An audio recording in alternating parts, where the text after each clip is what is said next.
Hello students, आज हम continue करने जा रहे हैं हमारी +2 की फिजिक्स को, जिसमें आज हम नेक्स्ट चैप्टर स्टार्ट करेंगे गॉस थ्योरम। इस चैप्टर में हम गॉस थ्योरम आपको प्रूफ करना भी सिखाएंगे, लेकिन उससे पहले हम कुछ जनरल टर्म्स हैं जिनको हम डिफाइन करेंगे। फर्स्ट है हमारा इलेक्ट्रिक फ्लक्स। तो इलेक्ट्रिक फ्लक्स जनरली होता क्या, जब भी हम किसी भी ऑब्जेक्ट को इलेक्ट्रिक फील्ड में रखते हैं तो उस ऑब्जेक्ट से पास होने वाला हमारा इलेक्ट्रिक फील्ड कितना होता है, इसको एक्सप्लेन करने के लिए हम एक टर्म यूज करते हैं जिसको हम इलेक्ट्रिक फ्लक्स कहते हैं। तो चलिए अब हम इसकी डेफिनेशन देखते हैं। आपको इन दोनों में से कोई भी डेफिनेशन जो आपको अच्छी लगे वो आप कर लेना। मेनली जनरली इसको डिनोट करते हैं फाई से, और मैं इसकी ये डेफिनेशन कराऊंगी। The total number of electric field lines passes normally through an area is called the electric flux of that area.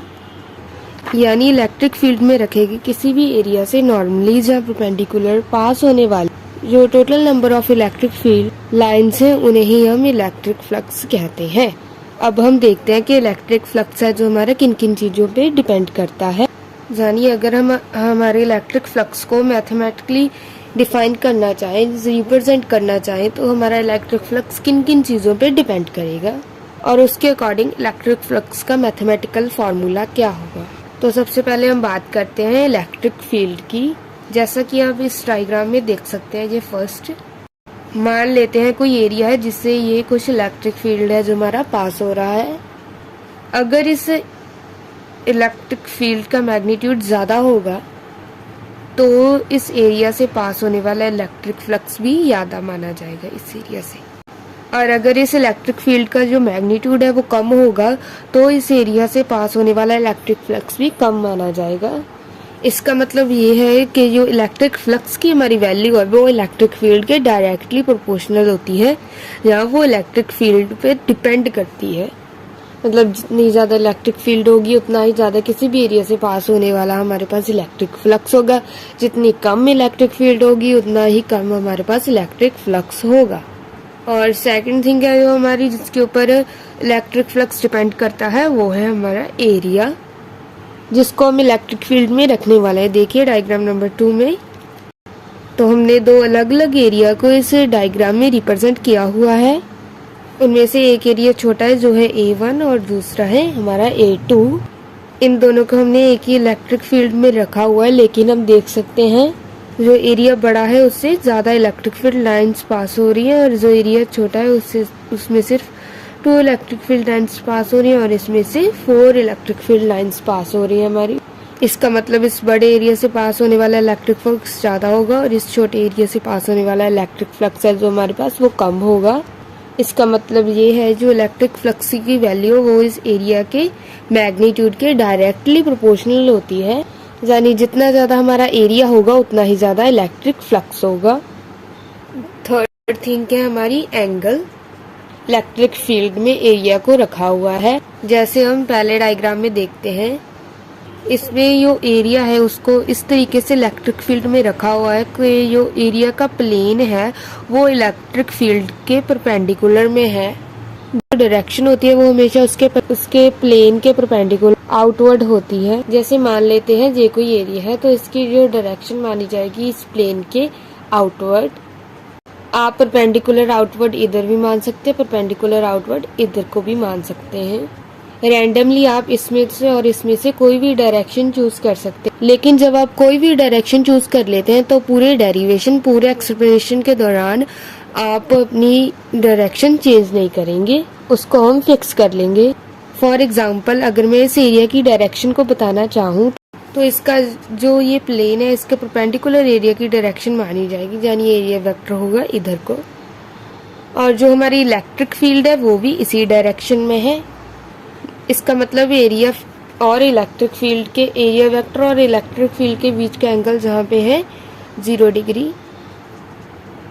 अगर ये एंगल 0 है तो इस सिचुएशन में वो हम देख सकते हैं कि जो इलेक्ट्रिक फील्ड है वो इस एरिया से मैक्सिमम पास हो रहा है, और हमारा ये एरिया इलेक्ट्रिक फील्ड के एकदम परपेंडिकुलर रखा हुआ है।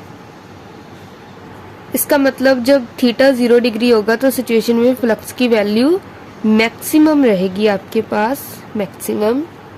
साथ ही अब आ जाइए सेकंड डायग्राम पर। तो हम इसमें देख सकते हैं, अगर हम इलेक्ट्रिक फील्ड के अंदर एरिया को इस तरीके से रखते हैं तो जो एरिया का हमारा प्लेन है वो इलेक्ट्रिक फील्ड के एकदम पैरेलल है।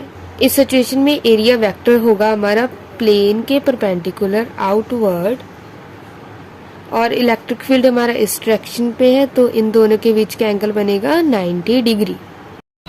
यहाँ से थीटा हमारा क्या आ जाएगा, 90 डिग्री। हम देख सकते हैं जो एरिया का प्लेन है वो इलेक्ट्रिक फील्ड के पैरेलल है, इसलिए इस एरिया से कोई भी इलेक्ट्रिक फील्ड लाइन पास नहीं हो पा रही है, तो हमारा इलेक्ट्रिक फ्लक्स इस सिचुएशन में क्या होगा, 0। यानी जब थीटा 90 डिग्री होगा उस सिचुएशन में हमारी फ्लक्स की वैल्यू 0 रहेगी। सिंपली आप देख सकते हैं जो इलेक्ट्रिक फील्ड की वैल्यू है वो 3 चीज़ों पे डिपेंड करती है, इलेक्ट्रिक फील्ड, एरिया और एंगल थीटा। एंगल पे कैसे डिपेंड करता है, जब थीटा 0 है हमारा तो फ्लक्स मैक्सिमम है, जब थीटा हमारा 90 है तो फ्लक्स हमारा 0 है, यानी कि ये मिनिमम है। इसको हम कॉस थीटा से डिफाइन कर सकते हैं। इसको वैल्यू 0 होती है तो कॉस थीटा की वैल्यू मैक्सिमम आती है 1। जब थीटा, इसका मतलब जो इलेक्ट्रिक फ्लक्स है हमारा उसको कॉस थीटा के डायरेक्टली प्रोपोर्शनल माना जाता है। अगर हम इसे रिप्रेजेंट करना चाहे तो हम लिखेंगे जो इलेक्ट्रिक फ्लक्स है हमारा phi, it is directly proportional to E A cos theta. ये हमारी इलेक्ट्रिक फील्ड है, ये हमारा एंगल है और कॉस। अगर हम प्रोपोर्शनलिटी का साइन हटाते हैं तो यहाँ पे कांस्टेंट आएगा और उस कांस्टेंट की वैल्यू होती है 1। तो सिंपली हम लिख सकते हैं ई ए कॉस थीटा। अगर हम इसको वेक्टर फॉर्म में लिखना चाहे तो हम लिख सकते हैं phi is equal to E ए, यानी कि जो इलेक्ट्रिक फील्ड और एरिया का डॉट प्रोडक्ट है उसको हम इलेक्ट्रिक फ्लक्स बोलेंगे। हम जानते हैं अगर दो वेक्टरों का जो रिजल्टेंट प्रोडक्ट करेंगे हम, तो उससे जो हमको आंसर मिलेगा वो ऑलवेज स्केलर होता है। तो यहाँ पे हमारी इलेक्ट्रिक फ्लक्स है जो वो स्केलर क्वांटिटी होगी। ये हमारी एक जो है वो स्केलर क्वांटिटी है। तो हमने देखा है किसी भी एरिया से पास होने वाला इलेक्ट्रिक फ्लक्स है वो 3 चीज़ों पे हमारा डिपेंड कर लिया है, जिसमें फर्स्ट है हमारे पास इलेक्ट्रिक फील्ड, दूसरा है area and third is angle between electric field and area vector. लेकिन कोई ज़रूरी नहीं जो हर बार आपको सरफेस दे रखी है वो एक हमें ऑलवेज प्लेन सरफेस हो। आपको किसी भी इरेगुलर स्पेस से पास होने वाला इलेक्ट्रिक फ्लक्स भी कैलकुलेट करने के लिए कहा जा सकता है। तो उसके लिए हम इस तरीके से इलेक्ट्रिक फ्लक्स है जो हमारा उसको कैलकुलेट करें। तो इसके लिए आपको याद रखना है कि जो इरेगुलर शेप होती है उसको छोटे छोटे एरिया एलिमेंट्स में डिवाइड कर लेंगे, और हर एक जो एरिया एलिमेंट है हम उसकी डायरेक्शन डिफाइन करेंगे। हर एक जो एरिया होगा उसकी डायरेक्शन मानी जाएगी प्लेन के परपेंडिकुलर आउटवर्ड। अब हम इन एरिया एलिमेंट्स की इलेक्ट्रिक फील्ड है जो इसके साथ ही डायरेक्शन चेक करेंगे और इनके बीच का हम एंगल कैलकुलेट कर लेंगे। हम देखेंगे कि इलेक्ट्रिक फील्ड और एरिया वेक्टर के बीच का एंगल हमारा कितना है, और उसके अकॉर्डिंग ही हम आगे हर एक एरिया एलिमेंट का अलग अलग इलेक्ट्रिक फ्लक्स कैलकुलेट करेंगे, और फिर सारे इलेक्ट्रिक फ्लक्स को हम ऐड कर लेंगे जिससे हमारे पास टोटल इलेक्ट्रिक फ्लक्स आ जाएगा। इस मेथड को हम इंटीग्रेशन मेथड भी कहते हैं। अगर सिंपली हमें इस क्लोज सरफेस का टोटल इलेक्ट्रिक फ्लक्स कैलकुलेट करना चाहे तो इसको हम लिख सकते हैं integration E dot D S, यानी जो टोटल इलेक्ट्रिक फ्लक्स इससे पास होगा वो एक स्मॉल एलिमेंट से पास होने वाली टोटल इलेक्ट्रिक फ्लक्स के इंटीग्रेशन के इक्वल होगा। यहाँ पे हमने इंटीग्रेशन पर एक सर्कल का सिंबल लगाया है जो ये रिप्रेजेंट करता है कि हमने जो सरफेस लिया है वो एक क्लोज्ड सरफेस है। अब हम ये जानते हैं कि जो इलेक्ट्रिक फ्लक्स है वो एक स्केलर क्वांटिटी होती है, ये पॉजिटिव और नेगेटिव 2 टाइप का हो सकता है। फिर भी अगर हम ध्यान से देखें तो जिस साइड से इलेक्ट्रिक फील्ड इस ऑब्जेक्ट के अंदर एंटर कर रहा है उस साइड में इलेक्ट्रिक फील्ड और एरिया वेक्टर इसमें जो एंगल है वो ऑलवेज 90 डिग्री से बड़ा रहेगा हमारे पास, और उस सिचुएशन में अगर थीटा ना बड़ा है तो कॉस थीटा की वैल्यू हमारे पास नेगेटिव आएगी, और जो इस एलिमेंट से पास होने वाला हमारे पास इलेक्ट्रिक फ्लक्स है वो नेगेटिव होगा। इसका मतलब किसी भी ऑब्जेक्ट में एंटर करने वाला जो इलेक्ट्रिक फ्लक्स है वो ऑलवेज नेगेटिव होगा। इसको हम इनवर्ड फ्लक्स भी बोलते हैं, इनवर्ड फ्लक्स।